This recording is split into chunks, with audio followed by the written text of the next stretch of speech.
Hey guys, good evening. This is your host, Frank the Vamp. And tonight we're going to talk about a horrifying subject. Something so unholy, so horrible that no respectable horror fan will ever talk about it, even touch it.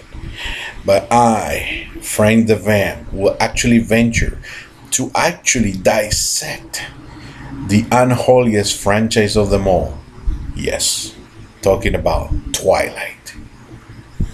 Yes, I'm going there. Now, there's a very good reason why I'm going to talk about something that most horror fans want to just avoid like the plague.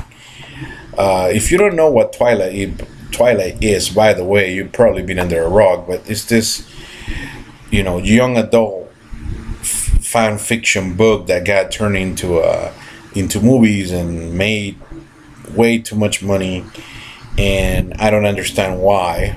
Well, I kind of understand why, but we're gonna talk about it. But I'm gonna talk about something that's very important to me. Obviously, I completely hate these movies with a passion. I don't think that they're the worst thing ever. And you'll be surprised about some things that I have to say about, the writing and the acting. But I'm talking about the influence that this caused the youth of America and of the world, the worldwide phenomenon, and why it's important that I talk about it and tell you why I feel that Twilight may have severely affected the way horror films will actually be made in the future. Yeah. So, horror fans, listen to this. You're going to really want to know why I think that Twilight may be one of the worst things ever. Maybe not the worst thing ever, but there are some ways to fight it, and we're going to do it together.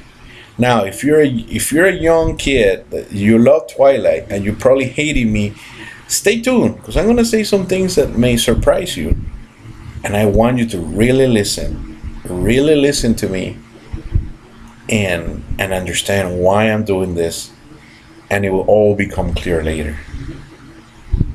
Well, let's start talking about one of the biggest money making franchises of the world. Yes, I can't believe it myself either. All right. So how do I be? Well, first of all, obviously, if you know me, I didn't rush to the theaters to watch this. How did I end up watching this? Well, the way most men end up watching, romantic comedies or movies that we would normally never touch with a 10-foot pole. Yes, a woman made me do it. Yes, and because men are completely stupid sometimes. Yes, we are. We do what women tell us to do, and yeah, I sat through it and I wanted to. I think I vomited inside my mouth a couple of times. Tried to escape a couple of times through the window and successfully. I watched it on DVD and pretended to like it, which made me feel dirty. But yeah, and actually because of this, because of females. I actually ended up watching two or three of these films. Then after that, female or particular females were not around. I decided just to finish it up because I'm a completist. I was invested. I wanted to see how this piece of crap ending, and I want you to hear my thoughts. So having said that, having given you this long introduction, now let's go on to the reason of this video. Obviously, obviously, I'm not the demographic of this film. Obviously, this is for 14, 13 to 21, 20, I think 25, I guess. Younger audience, especially females, but some males as well. And this film made the Twilight, the first film, made $393 million. Yes, and The franchise, okay, sit down for this, okay. The franchise made $3.3 billion. Why am I worried and why am I making this video? My generation grew up watching incredibly awesome horror movies. Salem's Lot, The Lost Boys, Near Dark, Vamp. The 1980s was an awesome, time to watch vampire movies, to watch horror. It was awesome. But it made me think, like, kids growing up to, recently, back in 2008, that may have been this sort of, I know it's not a horror film, but it's a vampire film. And actually it's a werewolf film as well. And this is what they have to go for. This is what's going to be imprinted in your minds. Because of these great films that I watched when I was a young kid, I became an incredible horror fan. But these young kids are being fed this. So what's going to happen in the future? Does it mean that, good films are going to die? Good vampire films? We're just going to get these pieces of crap? And I'm worried for the youth of the world, yes. So I'm going to do a video to break it down objectively, mind you, to show you why this is really, really, really not just crappy. It's actually really dangerous, because our horror, it's gonna get degenerated by this piece of crap, and I don't like it. So therefore, youth of America, pay attention. Horror fans, pay attention. We are going to go on the manhunt, on the attack of this franchise, and we're gonna talk about it and actually digest it all the way to the core. Hopefully you watch and you learn. Let's just start. First of all, let's go ahead and talk about the origins of this film. The first Twilight premiered back in 2008, and it was based on a book by the writer Stephanie Myers. She made this book in 2005, and it's about a love story between a vampire and a young girl in a remote U.S. town. By the way, this in no way resembles the television series True Blood that came out also in 2008, based on a book written by Charlaine Harris in 2001, which was earlier, about a vampire and a young girl in a remote U.S. town. Wait a minute, can it be? Nah. Anyways, we're gonna talk about the impossibility of the plot and tell you why from the start this movie doesn't freaking work. And I'm gonna pretty much tell you why. The impossibility of the plot works here. Vampire nature. Alright, let's talk about the vampires we know from films before this film, okay? What are vampires like? I mean, there's, according to my research, there's two types of vampires. We have vampires that are that assume a human-like appearance. They are charming and to a point where you will believe that they are either sophisticated, maybe rather eccentric, but quite pleasant and conversationalist. People that lure their prey, because that's what we are, humans, right? Humans are the prey because they need human blood. And I don't think that they can show up at at a blood bank and say, hey, we're requesting a withdrawal, or we want to buy some blood because we need to drink and eat and live, right? That's the point. So they need to be quite charming so that they can get close to their prey and they can consume us, right? They can. We are the they're nurturing.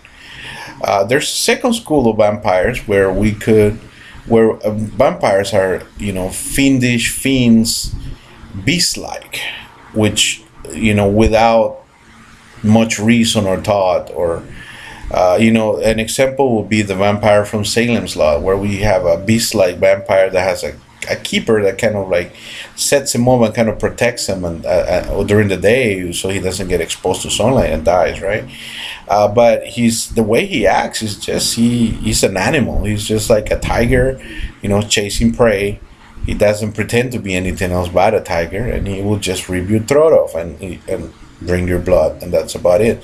Another great example would be the vampires from 30 Days of Night, where they pretty much just set up a trap, get the humans, attack the humans, and kill them. They don't you really can't reason with them.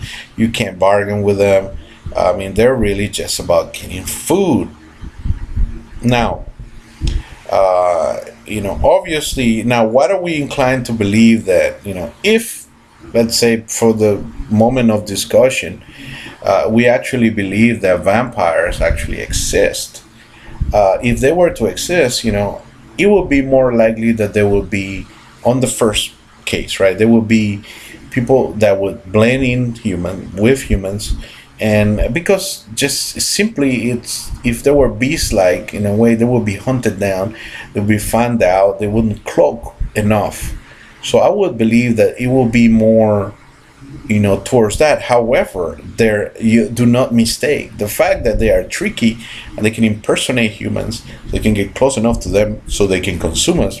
Doesn't mean that they're just not going to rip our throat off and eat us. Their nature, it's completely something that they want. We are their food. That's what we are. So we go now. So now, having known and accepting that that's most likely vampiric nature, we got the biggest problem here. Edward's attraction to Bella. We're going to talk about our first characters. And our first characters here, let me just show them to you here. They're lovely, lovely people here. So we have Robert Pattinson doing Edward. We have Christine, help me, it's escapes me now, and Taylor Lautner there, and that's the trio. I got it, like her name just Kristen, not Christine, it's Kristen Stewart, and basically they're and 3 stars of this franchise.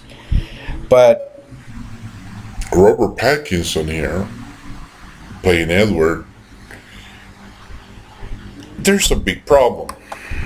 Biggest problem, and why this doesn't work is basically that to him, Bella is food.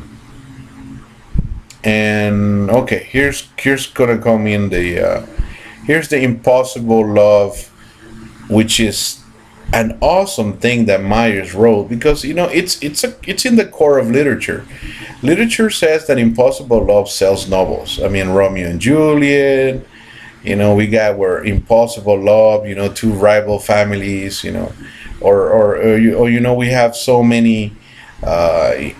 So many stories about rich people trying to meet people who are poor, and that their society won't allow it, and people in the other side of wars, and they can befriend each other. So we got but the problem is that we have a predator, right? And we have food. I don't know about you, but here's the biggest problem to me. And in fact, it's shown in the movie. At first, Edward actually avoids contact and can even smell, basically the character of Bella, because Bella is tasty to him. That's food. How can you fall in love with your food? Would you want to fall in love with a cheeseburger? I like to eat cheeseburgers, but I wouldn't fall in love with cheeseburger. Certainly wouldn't fall in love with a cow either. To me, it's just food. Now, mind you here that Edward has lived centuries and is not a teenage boy anymore. I know he's timeless and he resembles one, but he's not. He's undead. He cannot die. He cannot age. He cannot feel pain. He's a vampire. And judging by most films, vampires are pretty much cynical a-holes, pretty much. They don't. They just don't feel the same way because they're not human. Sometimes they have even forgotten what it feels to be human. Now, a lot of people are going to argue as well, it's a classic timeless. What about Dracula with Mina and all the things, that we see that yes, but there's one big deal with that. The reason why Dracula loves Mina is because Dracula remembers it's centuries ago where Mina is the reincarnation of his original bride. So he remembers when he was human, and this woman reminds him, or it's somehow the actual basically resurrection or whatever, or reincarnation of his beloved one, and that's why it works. In fact, Dracula doesn't really fall in love with anybody else, and it makes a lot of sense, because okay, you can say sexual desires, because vampires throughout films, they have been very sexual, but they will just be a piece of ass to him, and you will just sleep with her, and in fact it's anything but. I mean, if you watch the franchise, it's more like it's a wait for marriage, a type of message, that is a weird message to carry for a vampire film. But anyways, I mean, it's anything but. So I just don't see what Edward will see in her. She's certainly not the most beautiful girl in the whole school. She's certainly, when we see her behavior, I just don't particularly see anything that makes her special from any other girl that can be at that particular school. She's not the most beautiful. She's not the tallest one. She's not the most athletic one. She doesn't stand on any way, shape, or form. The only thing is that she's really obsessed with this, strange fella. So if he views her as food already from the beginning, and like I said, he is centuries old, I don't think that her points of views and the way she talks about the world or whatever, it will interest one. It's just completely, there is no chemistry as talking about as romance wise between them, because of that. Now, let's talk about Bella. Now, Bella's attraction to Edward is completely understandable. That if it's the other way around, not only is Robert attractive and for whatever society thinks that an attractive male is, but he's kind of mysterious, and he's kind of a bad boy type of image, loner, everything that will drive a girl crazy, I guess. That's what society says that the most attractive males usually are. And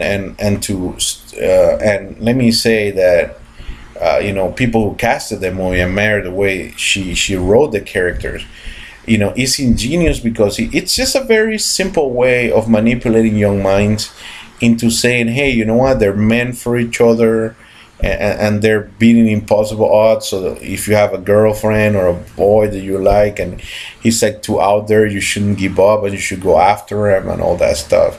So that gets us into it's I guess it's brilliantly written in that way, but it's so simplistic that it can't possibly attract an adult. And if you think about it, young people, young kids, I mean, it just doesn't make sense. Like, it would make the world of easiness to find out why Bella is attracted to Edward, but not why Edward is attracted to Bella. So there's a mismatch there. Now, later on, we're introduced to Jacob, and the character played by Taylor Lautner. And Jacob, I actually like. Jacob, he's an awesome character that is incredibly poorly written in the movie and portrayed. Because he's actually from the, I'm probably gonna mispronounce it. He's from the Twilight or tribe. I can't really say it. Yeah, Quileute tribe. Well, forgive me, whoever knows how to pronounce his word. But basically, he's a Native American, and he has these traditions and everything. And no, not a big spoiler here because everybody's seen them even in the trailer of he is a werewolf, and he actually runs in a pack and acts like a wolf, and he's probably, to me, the coolest character, and he also falls in love with Bella, and they have sort of a love triangle. Okay, where have I seen a love triangle before? Okay, we have, yeah. Didn't they have one in True Blood? Never mind. I'm just imagining things. Must be so much coincidence, right? Anyhow, going back to the story. So Jacob, unfortunately, was written into this show your abs and look attractive. Basically, Magic Mike before Magic Mike ever was attraction for young girls, and really older, single moms that, really fantasize about this kid anyways. And, they were, in fact, they were divided. There were groups of girls that were divided, that some girls wore these t-shirts that said, we're in Team Edward or in Team Jacob, to see who Bella would choose, in this love triangle. And that's just so annoying. And just so, like I said, it's just the way that the character is, and the way he runs with his wolf pack. And by the way, it's actually really cool. And I'm gonna say something that you guys would probably, be surprised that I actually noticed, but I think that all these three actors actually they do a pretty good job. Bella plays, Bella is all naive, insecure, not listening to her brain but her heart, going, even though she knows that, Edward has killed people, that he is a killer, that he could kill her, she's still in love with him, without, with her teenage brain. That's as far as she can go. But she plays that beautifully. I don't know if she's a coincidence because she's really like that in real life, but I think she's more than adequate. Now Pattinson, he does, have this, even though he's laughable sometimes as a threatening vampire, and especially hate the fact that the big reveal is the vampires sparkle. Oh my god, no. Why could just make the fact that vampires, they live in this town where no sunlight goes through.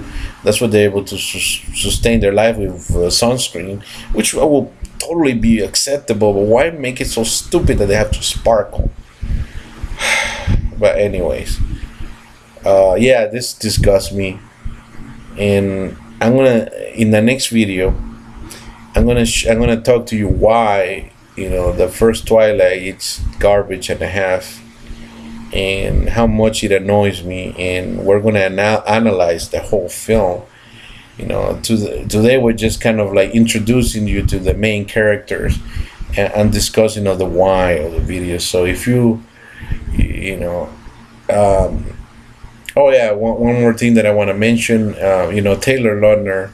I mean, I heard that he put on some work to, bulk up and actually get in shape. He was about to get replaced before the second film began shooting, and he did his job. So I respect for a character actor that will actually, do the work. Type of like the Robert De Niro in reverse for Raging Bull, type of thing where somebody actually puts their physical appearance. I can alter it extremely so that it can portray someone. So good job for Taylor Lautner.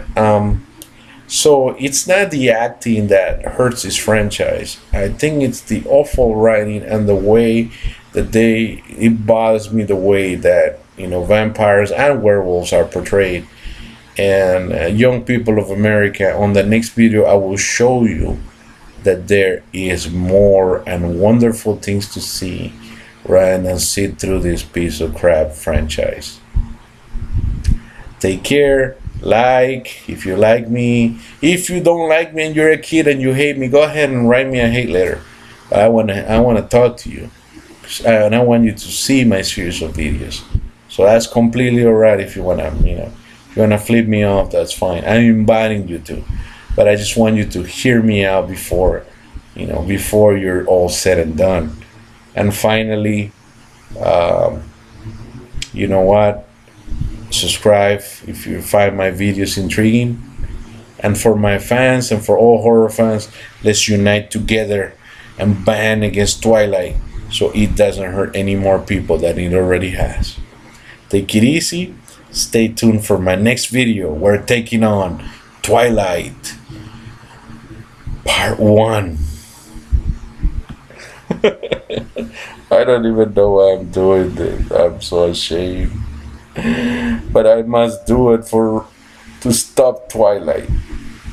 I must do it to stop the madness.